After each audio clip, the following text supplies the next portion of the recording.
Hello friends, இதான் உங்கள் Tamil YouTube channel. நான் ஜெகதீசன். இன்னைக்கான வீடியோவில் என்ன பார்க்க போகிறோன்னா, உங்களோட ஃபோட்டோவில் இருக்க பேக்ரவுண்ட் எப்படி ரிமூவ் பண்ணி உங்களோட பிக்சரை மட்டும் கரெக்டாக பிஎன்ஜியே எடுக்குதுன்னு சொல்ல போகிறேன். இது உங்களுக்கு எங்கேயாவது ஸ்டிக்கர் கிரியேட் பண்ணுறதுக்கு அது மாதிரி அது நிறைய இடத்துல யூஸ் ஆகும். ரொம்பவே சிம்பிள் தான், மேனுவலாக பண்ண தேவையில்லை. ஏஐ யூஸ் பண்ணி எப்படி பண்ணுறதுன்னு சொல்ல போகிறேன். வீடியோவில் போகிறதுக்கு முன்னாடி நம்ம தமிழ் யூடியூப் சேனல் இன்னும் சப்ஸ்கிரைப் பண்ணாமல் சப்ஸ்கிரைப் பண்ணிக்கோங்க. கூட பக்கத்தில் இருக்க பெல் ஐக்கனையும் ப்ரெஸ் பண்ணிக்கோங்க.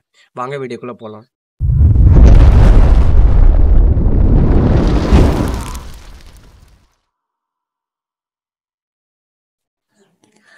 நீங்கள் ரொம்பவே சிம்பிளாக எந்த ஆப்புமே யூஸ் பண்ணாமல் பேக்ரவுண்ட் ரிமூவ் பண்ணலாம். நீங்கள் உங்களோட க்ரோம் ப்ரௌசர் இல்லை உங்கள் ஏதோ ஒரு ப்ரௌசர் ஓப்பன் பண்ணிக்கோங்க. ஓப்பன் பண்ணிவிட்டு பேக்ரவுண்ட் ரிமூவர்னு சர்ச் பண்ணுங்கள்.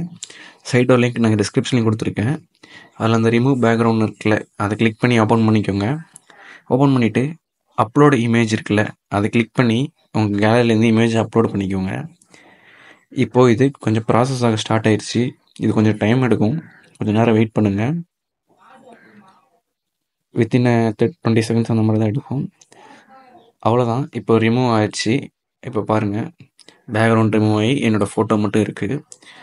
கீழே டவுன்லோடு மாதிரி இருக்குல்ல, அந்த பட்டனை கிளிக் பண்ணிக்கலாம், டவுன்லோட் பண்ணிக்கலாம். கிளிக் பண்ணி அதில் ஃப்ரீன்னு இருக்குது, அது கொடுத்தீங்களா அவ்வளோதான், டவுன்லோட் ஆச்சு. இப்போ பாருங்கள், ஓப்பன் பண்ணி காமிக்கிறேன். இப்போ பாருங்கள், உங்களோட பேக்ரவுண்ட் ரிமூவ் ஆகி உங்களோட இமேஜ் மட்டும் இருக்குது. இதை நீங்கள் எங்கேயாவது யூஸ் பண்ணிக்கலாம், ஸ்டிக்கர்ஸ் கிரியேட் பண்ண அந்த மாதிரி. அவ்வளோதான் இந்த வீடியோ. இந்த வீடியோ யூஸ்ஃபுல்லாக நினைக்கிறேன். பிடிச்சிருந்தா லைக் பண்ணுங்க, கூட எங்கள் ஃப்ரெண்ட்ஸ்க்கும் ஷேர் பண்ணுங்க. தேங்க்ஸ் ஃபார் வாட்சிங்.